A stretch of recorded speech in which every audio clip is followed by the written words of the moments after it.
Welcome to the Amazon Legends podcast, where we have real stories about making it big on Amazon. Our guests are CEOs of large companies and entrepreneurs who became powerful sellers, also experts specializing in helping sellers, and both former and current Amazon employees who will give us an insight from behind the scenes. Here's your host, Nick Urison. Welcome to another episode of Amazon Legends. My next guest is an Amazon marketer turned Amazon seller and turned a very specific Amazon expert. This is almost like the medicine. It keeps getting fragmented. So Amazon business is also getting fragmented with different expertise. He's also a Kung Fu enthusiast, creator of the Idea Dad on YouTube. So everybody meet my guest, Eric Stopper. Welcome to the show, Eric. Hey, what's up? Glad to be here. Great to have you. So when you and I met, you told me about what you did, and I was fascinated with, how this actually came to be an expertise. So tell us what that is. Yeah, I mean, I think kind of the witty response that I have to that is I help kingmakers make millionaires. For a long time, I would meet brands, and the idea was to say, hey, I've seen a lot of people become millionaires who are in exactly your same scenario. And so now, like, I work with a whole bunch of different organizations that do that for people. And so, like, these aggregators and these agencies, they are, they're making kings of people. They're making kings and queens. They're making millionaires. And so I get to have a close hand in that process by doing evaluations for business, handling due diligence for private equity organizations that are looking to buy product companies. So that's what I spend the majority of my time doing is Amazon evaluations. So when a private equity firm or an aggregator is interested in acquiring a seller, they need to know, of course, if whatever the seller presents as the information about business, whether it's liquidity, profitability, whatever, they don't understand what to make of all that information. They come to you. Is that how it is? I don't know that they don't understand. I mean, these aggregators, they have departments that are built around due diligence, right? Because they need to make sure that they don't overpay or underpay for an asset. I mean, of course, they would love to underpay, but they need to make sure they don't overpay and that they don't buy something that is going to just be a red mark on the books. And oftentimes, these e-commerce sellers, right, the majority of the ones that are looking to exit, they are tired. They are very motivated to sell. And so as a result, a lot of the times there's some red marks in their books, right? There's some skeletons in their closet that they aren't as honest about. And so typically, like, they have these departments and they have these processes and they have these tools that they use to audit these companies. And I've had the opportunity to work with a whole bunch of aggregators, and they all follow a similar flow, but it is this ever evolving mess. And so there's two sides to it. The first side is an aggregator will hire me to do the due diligence. And in that situation, they usually, like, somebody on their fulfillment team for Amazon was handling the due diligence, like someone that's actually responsible for running the companies. So they have, the director of account management or one of their major, like, account reps who are responsible for, like, logistics and advertising and content and all these many things. And so they also get tasked with, like, evaluating the quality of these assets that they're buying. And they never have time. They never, ever, ever have time. And so that's when it typically gets passed to me or somebody like me. And then the other side of it is there are companies who are at a much, much lower EBITDA or seller discretionary earnings amount. We actually use something called PAG. It's post advertising gross sales. So anybody that's below, like, I think for the most part, it's like anybody below $150,000 in seller discretionary earnings is just not attractive to private equity. They're not attractive to aggregators. So you look at Thrasio and Heyday and even like Suma and a lot of these smaller aggregators, they're not even willing to touch the smaller assets. because there's just more risk, like if I'm betting on the brand growing at 15% year over year, like the average of Amazon, just by doing the minimum right, then I need a bigger asset, right? And so I get brought in on on most of these small evaluations, because over the last 6 years, all I've been doing is pitching and evaluating product companies. I just finished my 2,649th brand that I've looked at. Yeah. And like a lot of them suck, and a lot of them they should have never hired an agency, frankly. But so hold on, I have so many questions. I'm ready. So I want to get my questions in there. So there's two aspects of due diligence, the way I see. One is you look at the information and you're trying to make sense of the information in terms of, is this a good deal or not? And then the second thing is that information accurate?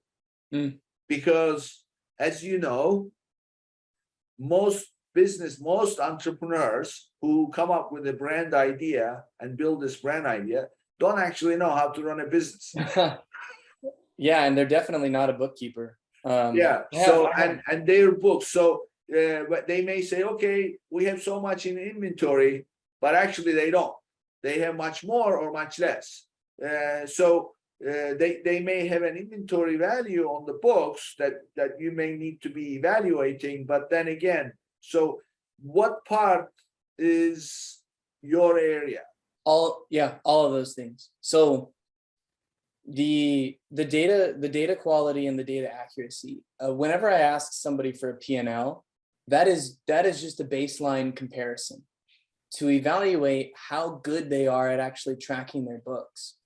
So if they have QuickBooks, right, for the most part, I've been impressed. Like most people actually itemize their transactions, and they actually have gone to the trouble of hiring a bookkeeper to go through and and comb through all their transactions. But at the end of the day, like we're talking about Amazon, this beast of a company. Very complicated. And they can rarely get it right, but most of them can be about 95% right. That's been my experience so far. When you start adding multiple geographies, UK, and we had somebody that was selling on Amazon Japan. So when you have those, kind of data conflation points, it gets to be a real mess. And Shopify, right? Like most of them have some sort of Shopify, but the sales are almost non-existent. It's just kind of like if they get looked up, they want to be able to sell products. So I'm in the business of asset valuation, right? They're coming to me and saying, here's all the things that I own. Here's all the things that I have. Here's all my gold coins. Tell me how much all my coins are worth. And on the other side, the aggregator, the private equity company, also wants to know how much those coins are worth and how much they are going to appreciate in value, with a handful of little levers that we can pull and dials that we can adjust. So we typically are running like a unified transaction report in the payments tab of Seller Central.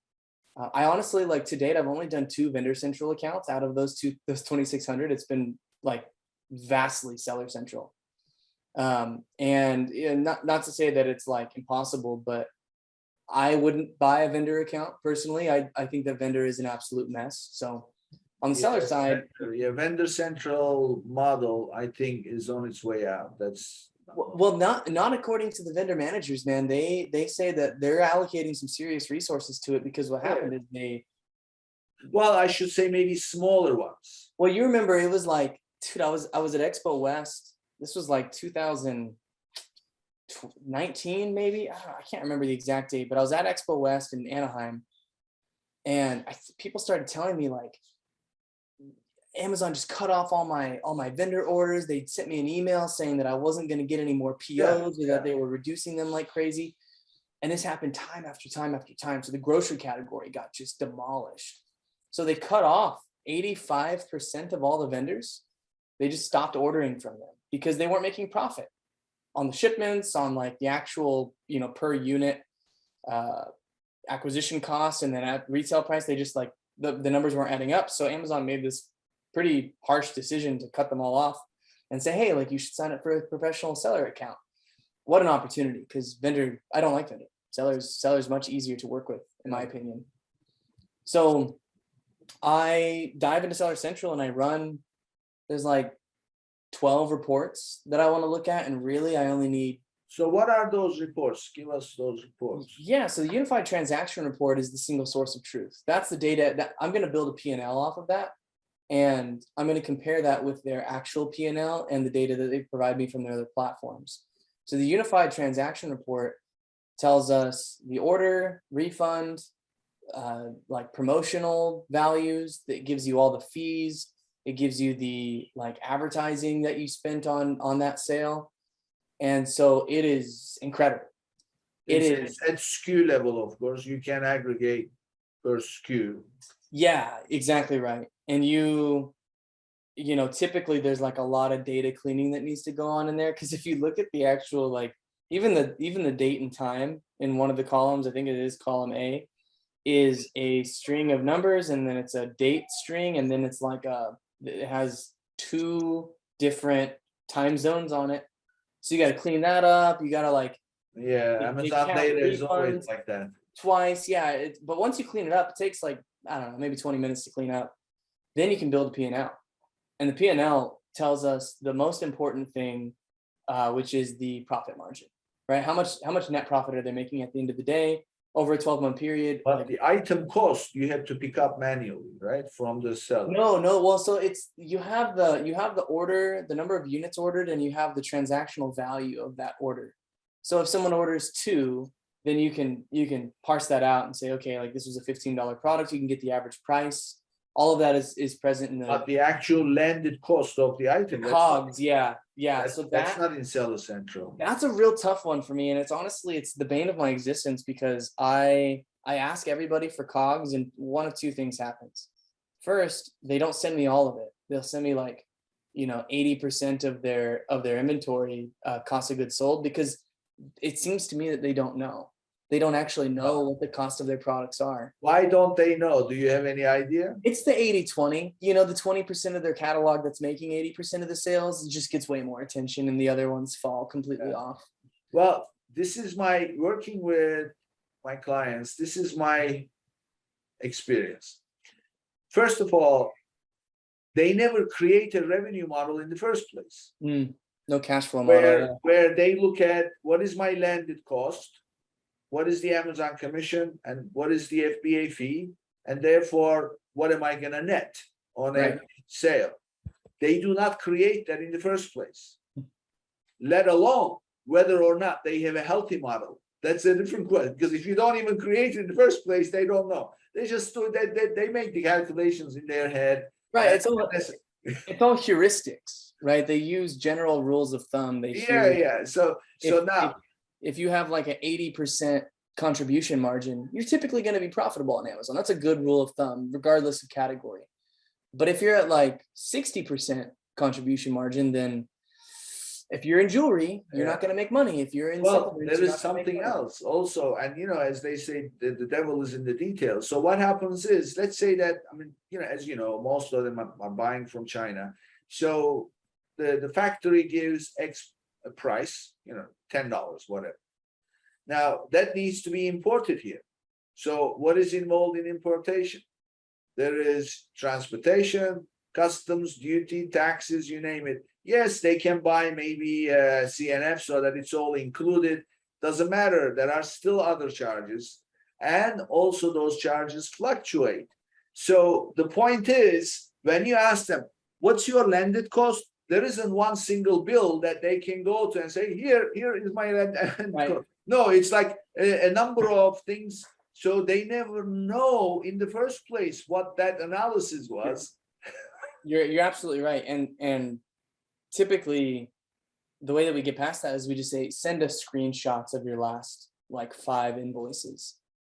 Send us the actual what your supplier sent to you for the DHL and everything. And those guys, like the manufacturers shipping products, they've got that dialed. They know exactly how much. Let me tell you another. Okay, now we're talking about China. So I had this. This just makes me laugh every time. I had this client, okay? They had done 3.5 million in 2019. Sorry, 2018. They hit 8.5 in 2019. And by July of 2020, they had exceeded 30. Whoa. Now, the guy running the business was a hired guy. He was, because the entrepreneur was a high school guy, he hired somebody to run the business because he didn't understand how to run a business. This is a hired professional. Comes to me and says, hey, Nick, can you help me with our factory? You know, they're basically buying and placing the orders with the factory. Can you help me figure out how much we owe these guys? So I said, sure. I said, do you have the ledger? He says, no, we don't actually have a ledger for them on the system because it's very complicated, but I have everything in my Excel file. So I said, okay, let's take a look at your Excel file. You know what he's done in his Excel file? He put the purchase orders, how much he ordered on the PO. And then he said, our deal is I take 2% discount if I pay with the PO, 30% of the order. And then the balance we pay when it ships. Yep. Pretty typical. So fine, no problem. So you place $1,000 order, 2%, you take $20. So now you owe $980. You pay 30% down, and then the balance when the merchandise arrives. Okay. So he said, I've been keeping this. It's been pretty clean until recently, but in the last couple of months, it just totally went out the window. I said, well, why did it go out the window? It's just because they never shipped what we ordered. Some POs got canceled, some POs got short shipped, some POs shipped more. So I said, yeah, but that's okay. I said, what about the invoice? Oh, we never get an invoice. Ouch. So I said, wait a minute. So your ledger that you say that you're keeping, that's not based on invoice? No, we never get an invoice.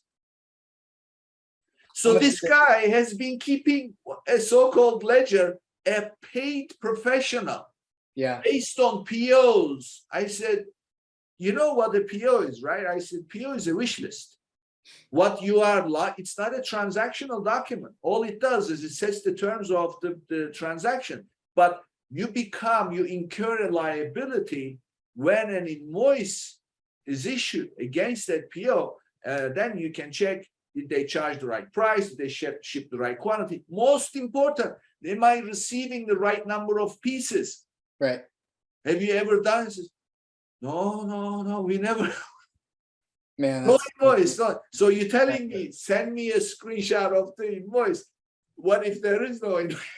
You know, so far and I want to talk about China as well. I think this is really important. But as far as like invoices go, everybody that I've done due diligence for has invoices so far. It's been really nice. They're like, sure, I got them for you. Here they are. And they even have like the manufacturer has written notes of how many units, how many boxes, how many pallets, and it's really super helpful. So we can break it down. We factor that into the P&L, and life is good. The one kind of wild card with that is the shipping prices overall have just skyrocketed over the last 18 months. So one person that was spending $2,500 on like a 12-foot container, they were spending like $5,000 on it in the last 3 months. Crazy to me. And I don't know that that's actually representative of what's going on in the logistics. It might be logistics companies taking advantage of hearsay in the market. I heard that it's somebody's always taking advantage. So we'll see that. So bottom line. So let me ask you the golden question. So when you have a seller that submits all this information to you, and you've done your due diligence on the accuracy of it as well as the health of it, you looked at it, and you realized, okay, this is good, exactly as they presented, and I can trust these, and they are painting a good picture, versus someone still a good picture, but they're not accurate. You found a lot of problems that you identified, a lot of work. If acquired, this company is going to need to be cleaned up. How does that affect the valuation? Ooh, that's a really good question. So valuations are representative of demand in the market. So aggregation has cooled off a bit. You know, there's not a lot of acquisitions happening in the aggregator space right now, and it's kind of quiet. But a lot of these companies are struggling because I mean, there's a bunch of reasons. Like one is they didn't pick a niche; they're just buying whatever they can find, and then you get into like the operational intricacies of running a brand, and it's like, oh, turns out running a hot sauce brand is way different than running like an electric stapler brand, and we need to have somebody who is really good at both of those things.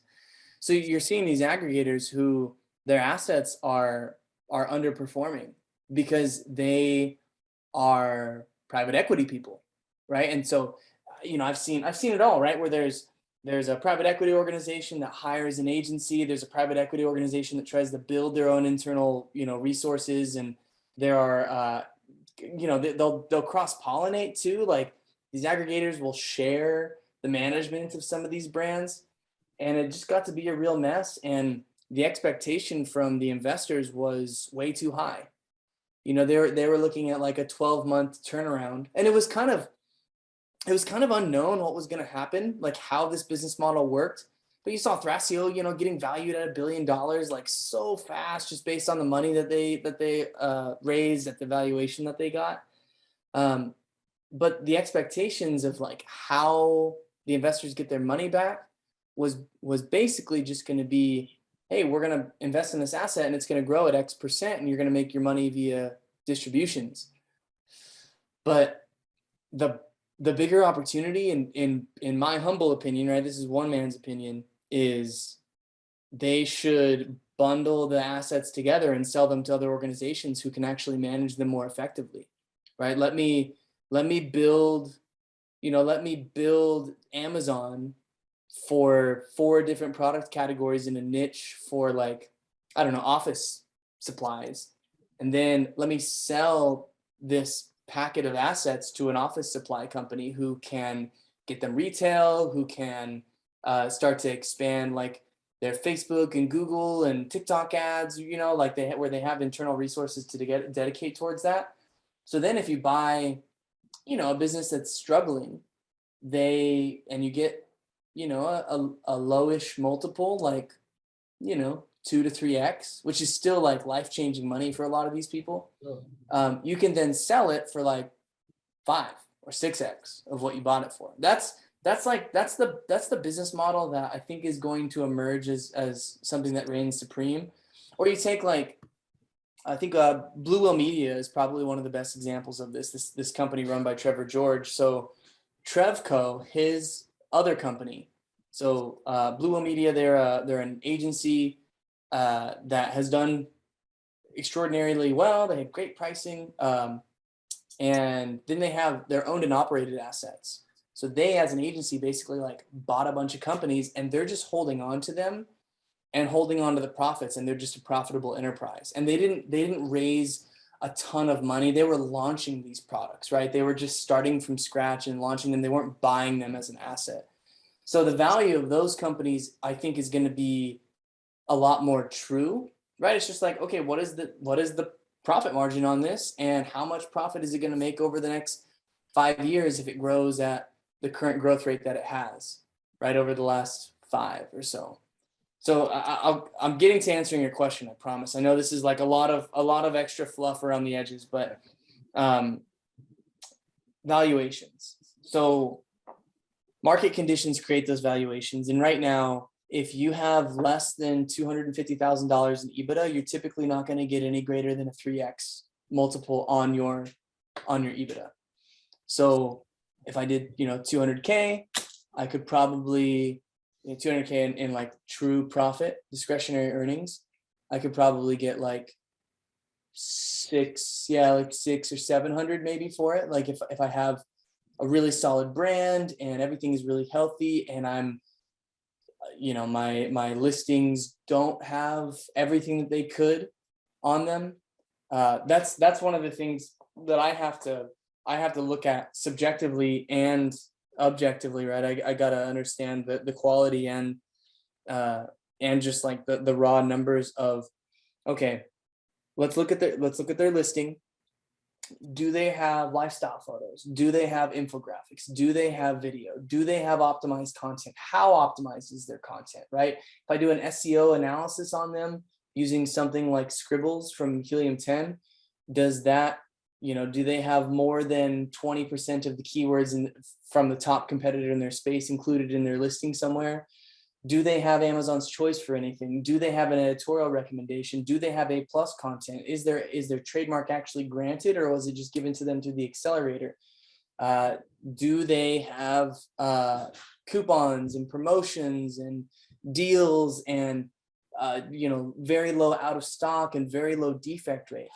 Thing is, this is a really strange kind of space to discuss, because if they have all those things, the asset is higher quality, right? It's a better thing that I'm buying. But that also means that I can't do anything to it. I can't add graphics to increase the conversion rate. I can't add video to increase the conversion rate. So lately, I'm actually looking at the quality of the listings as a negative thing, right? So I can't do it. Like, well, how am I going to grow this? That's a very interesting way to look at it. Yeah. So it's, that's one of the smaller factors, because at the end of the day, like a true master of advertising can take an asset, and if the price and the reviews of the top 3 to 5 competitors in their space are, if the person has over like 5,000 reviews, like the number one company in the category, and the brand that I'm looking at only has like 200, it's just, what am I going to do? I'm going to have to cheat on reviews. But isn't that, just to give you a different perspective, isn't that then perfect for scaling by increasing promotion? Because you don't have to look at anything else. You just need to say, okay, I have a really good product. It's ready for showtime. The guy wasn't able to promote it as much, but now I can put my resources in and then promote the hell out of it. Then right, the ultimate question is, does my ability to deploy more working capital increase the scalability of this business, right? Yeah. That is such an important question that I look at every day, and it's not that easy to answer, right? I've got between 4 and 5 advertising products that I can use on Amazon specifically. I have and put external to Amazon on the table for a second. We need to get to that, right? Facebook, Google, all those things, the funnel, and email, right? Oh my gosh, what a missed opportunity for people. So inside of Amazon, I got 5 advertising products, sponsored brands, sponsored brand video, sponsored display, and then DSP for some people, right? Those are the basic advertising products. So if they are not doing some of them, slam dunk, I know that I can scale it. Right, that's like an easy checkbox. Like, they're not doing sponsored display, I know that I can make more money. I know it. Like, regardless of any of the data that comes from sponsored products or sponsored brands, I know my sponsored display and my sponsored brand video are going to make me money. So I would look at those and say, if their listings are perfect and they just haven't deployed capital on those, I know I can make an impact. I know that I can make my numbers. How much? I'm typically going to look at the lower ROI advertising product. So if their sponsored product, the regular ones are, maybe it's got like a 3x ROAS. I'm just gonna assume that for my sponsored display, because usually, from what I've seen so far, display actually does pretty damn well. It's like, I think the average that I saw this week last week was 6x ROAS on display ads. That's pretty good. So that's the number one thing. Are they advertising on all the things, and are they spending more than like $2,000 a month on those products? For the most part, none of them are. And so that's a pretty quick indicator that we're going to be making an impact. Number 2 is how much brand traffic is generating their current success. There's some people I pop the hood, and it's like 40% of their advertising sales is coming from brand. I can't do anything with that. Like, that's just, they're making all this revenue off of something that they already would have made revenue off of without advertising for it. Like, it doesn't make sense. The next thing that I look at is then their keywords. So I love Cerebro. You know, I'm a Helium 10 affiliate because I love them. I also love Zonguru though. I really like, I'm a champion for that product. I think it's something that a lot of these aggregators and agencies should take a closer look at. And I think that John Tilley over at Zonguru should make a really sweet enterprise solution, but a conversation for another day. So I hop into Cerebro and I look at the #1 competitor in the market. And if they're doing, you know, let's say that the asset that I'm looking at is doing like 30, 40K a month, and the #1 seller in the category is doing $120,000 a month, that discrepancy is, you know, it's significant. It's encouraging, right? I can say, oh, cool. There's potential for me to potentially be the #1 in this category. Let's look at #2, right? I'm not going to dethrone them in the next year. I'm not going to dethrone them probably in the next 24 months. But if I really push, maybe I can, you know, become the #1 in 3 years. So then I look at #2. If #2 is also at 30, 40K, I'm not really interested in the asset. You know, it's just like, what am I going to do? I'm already generating as much as the #2 player in the category. Like, for me to jump up to that #1 position is going to take an exorbitant amount of resources. Finally, like, I can run that Cerebro on that #1 competitor, and I can see how many keywords they have. I can see how many keywords are on the first page. I can see how many are in the top 4 positions where 64% of the clicks happen. I can see how many are ranked in the #1 position. I can see how many ads are running in that #1 position where 35% of all the clicks happen. So I then compare those two Cerebro lists and I look at the impressions and the IQ score and the CPR that they have for them. It's like the number of units that you have to sell over an 8-day period in order to rank on the top half of the first page.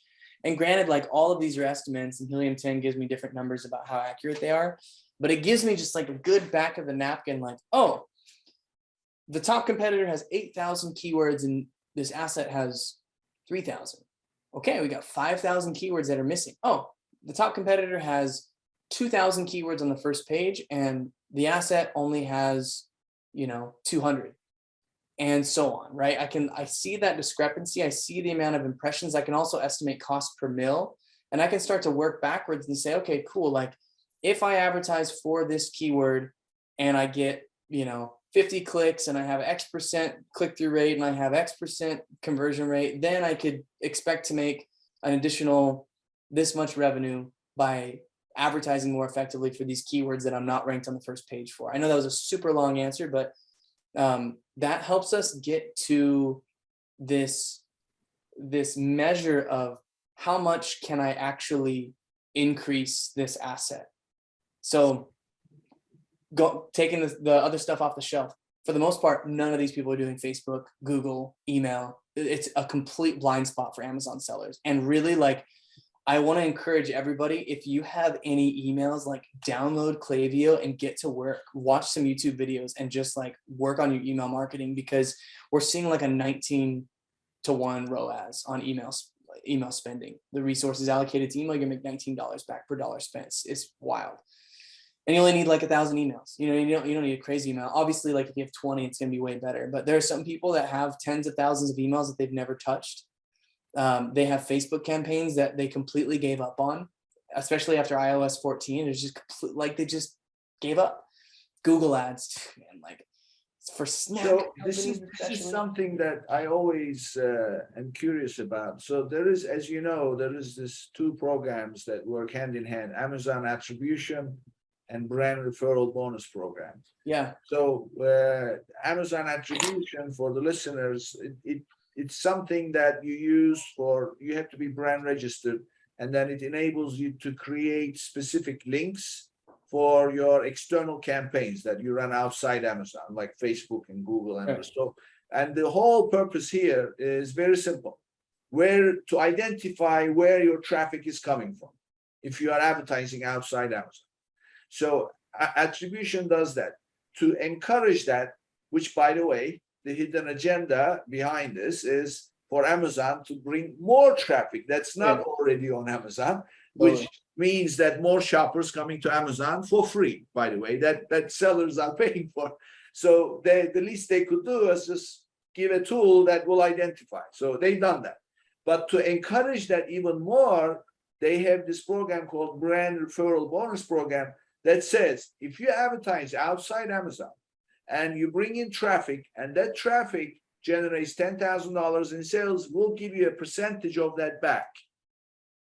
So let me repeat that again for those who missed it. $10,000 comes in sales that came from your Google ads to your product listing. Amazon will pay you back average 10%.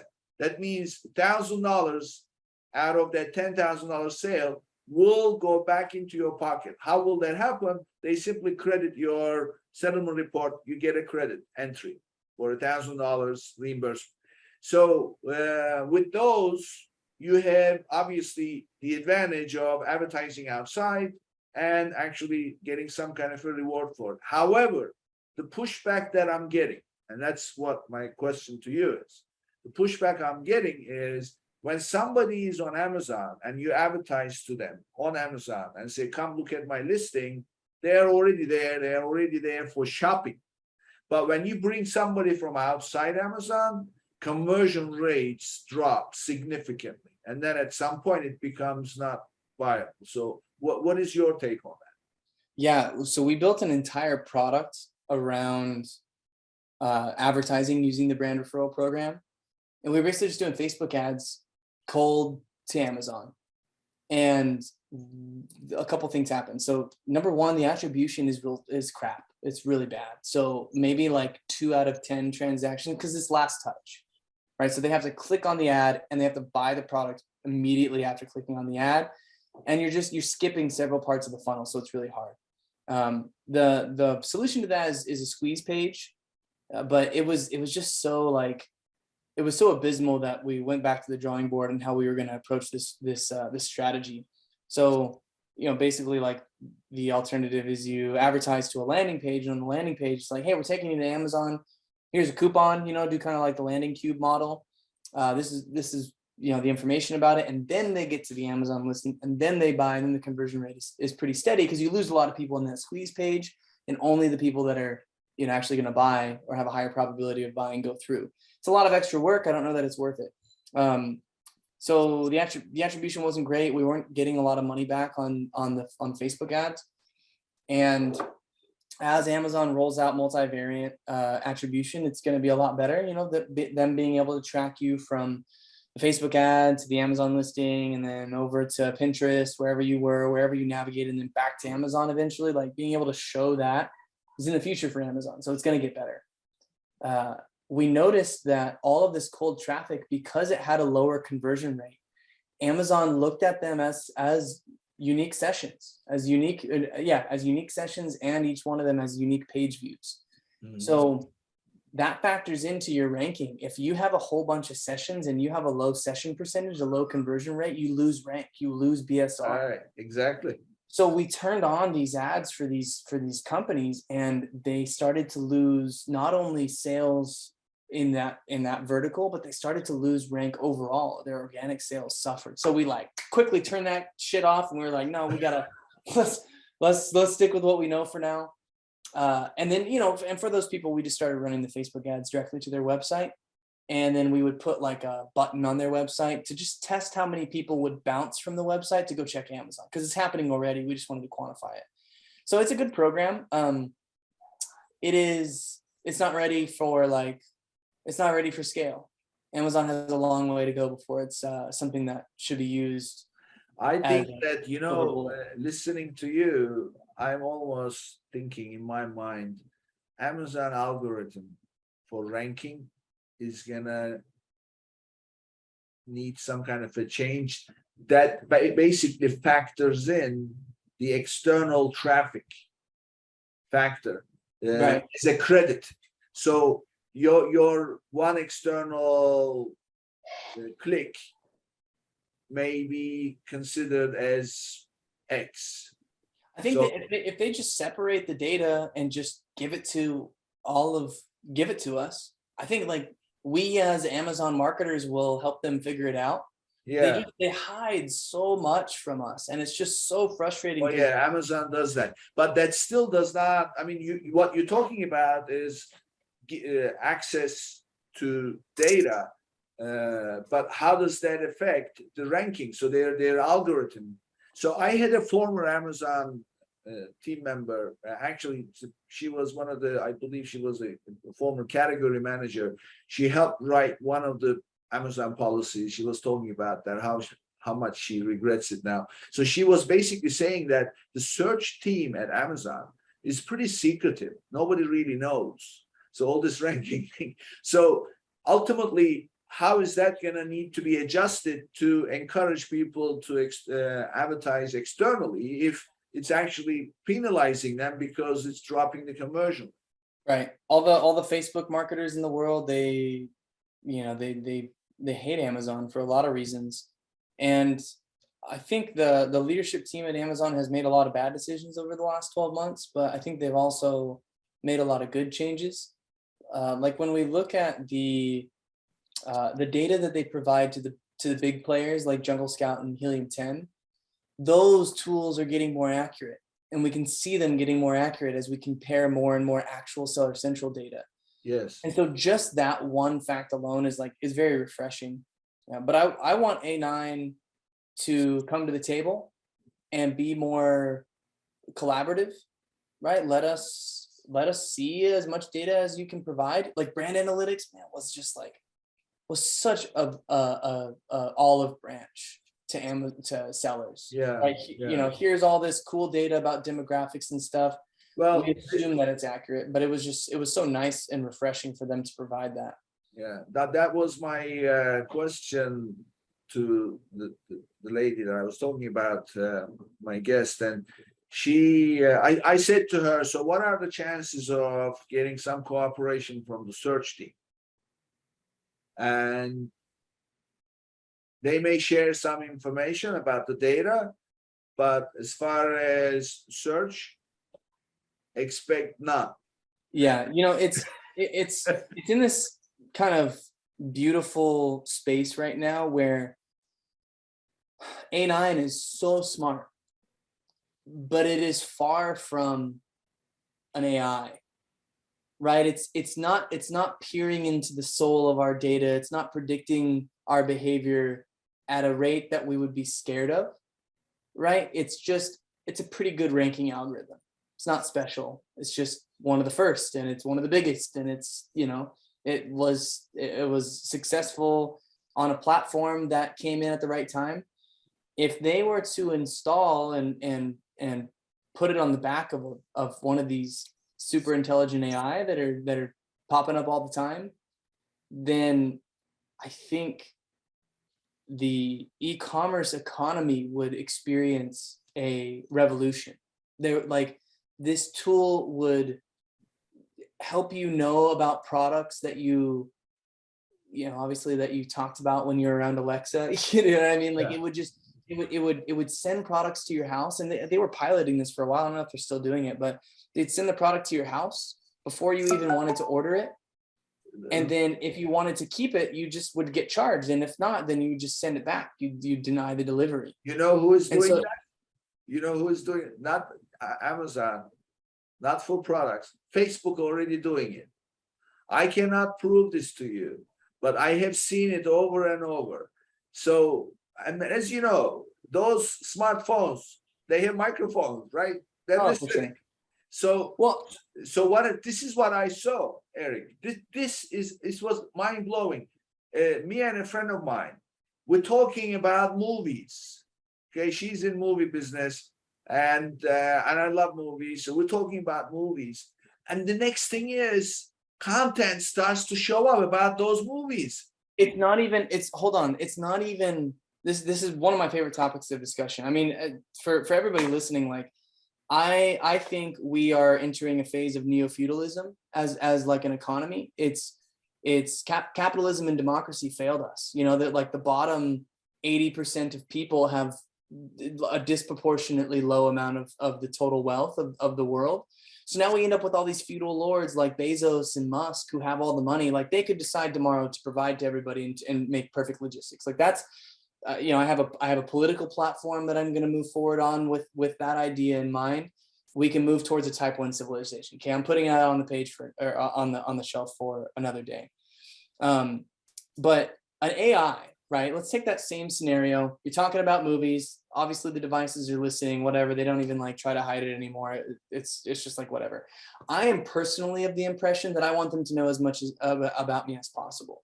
Like I'm a pretty open book. I don't have a lot of stuff to hide. I obviously I don't want them looking in my house and seeing what I'm doing. But if they want to listen to my conversations about mattresses and provide to me the best, and then give me a 20% coupon for a mattress, like we even mess around. It's like, boy, it sure would be nice if Purple Mattress gave me a 30% discount right now on a California King right next to the Alexa device, just to see like if it comes up. But what we're going to see in the future, right, and this is probably not far away, is you start talking about Top Gun with a friend, okay, and you're talking about like his glasses or his pants or the motorcycle. So the AI would be smart enough to know, okay, like Tom Cruise is 5'8", 5'9". He wears like a 28 waist, and he's like maybe 29 long. Like it knows who he is, and it knows all the demographic information about him, and knows his religious background, and it pairs that with everybody who, if you ever enlisted for the military, if you ever watch military videos on YouTube, if you ever like watch gun videos, it figures out that you probably want to look like Tom Cruise from Top Gun. So then it sends you this ad where it shows the glasses and the look from Top Gun and gives you a coupon for it. Like that's creeping towards that AI. Right now, it's just like, oh, you're talking about the movie? Here's an ad for a movie. Yeah.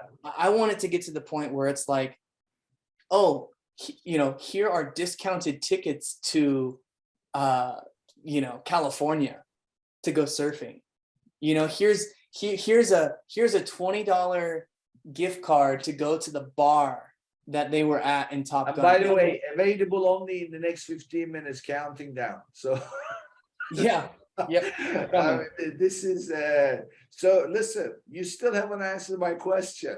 So put two sellers. One has good set of books. You can trust the information they provide. You've done all. I mean, the information given is so valuable. You basically delineated what are the things that you're looking at for the investment to become an attractive one. So in terms of search, how much advertising, what all those things. So in the end, let's assume that you've got two sellers that present the equal opportunity in those areas. However, one of them, you look at their books and you say, oh man, these we don't even know if this information is that we're seeing, how much their inventory value versus their liquidity. We don't even know if it's accurate. How much impact does it have on the valuation of the company? Since I'm already running, like I have the truth. When I get access to their account, I know the details, except for like Shopify and all the other stuff. I'm not a pro at that. Like when it comes to Amazon, I know. So if they give me a P&L that's super inaccurate, I just want to know why. Really, like what, where are you commingling your like personal finances with this? Like where's all the money going? Did you hire like a bunch of marketing agencies? All of the above. Yeah. So there are very few like red flag transactions in somebody's P&L that would keep me from purchasing an asset that looked really good from that unified transaction report. If the UTR looks really good, I mean, I'm going to be able to manage their books, or my team's going to be able to manage their books way better than they are. So I'm not really worried about that. I just, there's, if they have an agency that's running their Amazon, great, like take that off the books. Awesome. Like I got that handled. We don't need them anymore. So it's not like, it's not a do or die. It's not a sink or swim, but they should have them together because it makes me trust them more, and that speeds up the transaction. Yeah. It makes it so that we can go faster, and communication does that in general.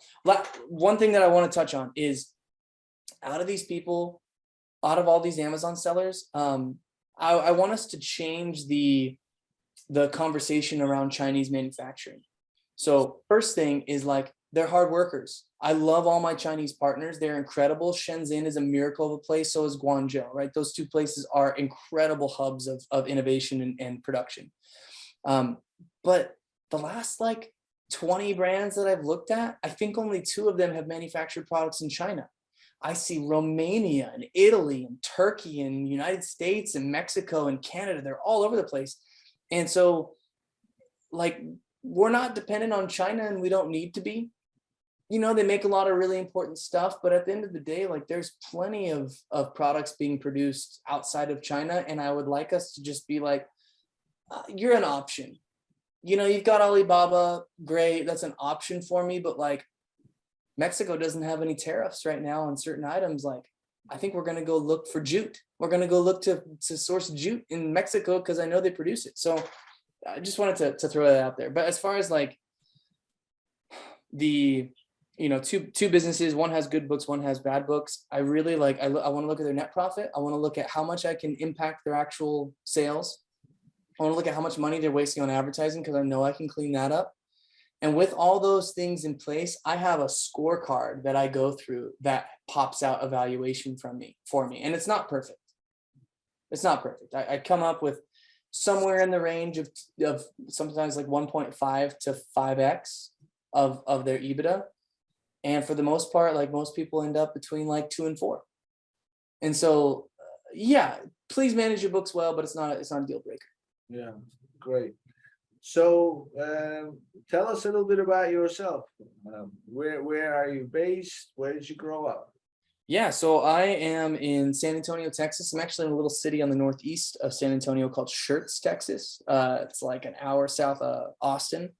I was born and raised here. I left when I was 18 to go to college up at Brigham Young University. I do not associate with that university anymore. In fact, I think it should be renamed because Brigham Young was a scoundrel and shouldn't have his name on anything. But I went up there, served a mission for the LDS Church in Kansas and Missouri. Left, went back to school, went to Kansas City to just work and play, went to California to work and play, went to Hawaii to work and play. Started dating my now wife there. She's from Utah, so we moved back to Utah, got married, had a little boy, and then we went to go search for try to get a mortgage in Utah, and the home prices there are crazy. So we looked down here in Texas and ended up finding a really sweet deal on a house and moved down here like a year and a half ago. I'm a jiu-jitsu practitioner and Kung Fu as well. So I practice Northern Shaolin and Wing Chun Kung Fu. And I've been boxing for 14 years now. And it's my passion. If you've never been hit in the face, you absolutely need to try it, especially if you're a guy. I think it's freeing. And I don't know, it's a fascinating feeling. So what I want to know is, so when I introduced you, I said Amazon marketer turned Amazon seller turned Amazon expert. So what led you to this complex world of due diligence on Amazon selling? Oh yeah. So I started a company in 2017. No, I don't know. Sometime around when my son was born, that used a what's called a piezo-resistive nanocomposite strain gauge. It's a stretchy sensor that uses nickel nanostrands and nickel-coated carbon fibers to track we were putting these stretchy sensors on the outside of a pregnant belly, and we were tracking baby kicks. And it was fascinating. My wife had a real, she was sick during her pregnancy. The pregnancy was healthy. It was just like, I don't know. She just got real nauseous all the time. And we always wondered if our son was cooking. So we started this company, and then our son was ironically born with a traumatic brain injury. And it was called hypoxic ischemic encephalopathy.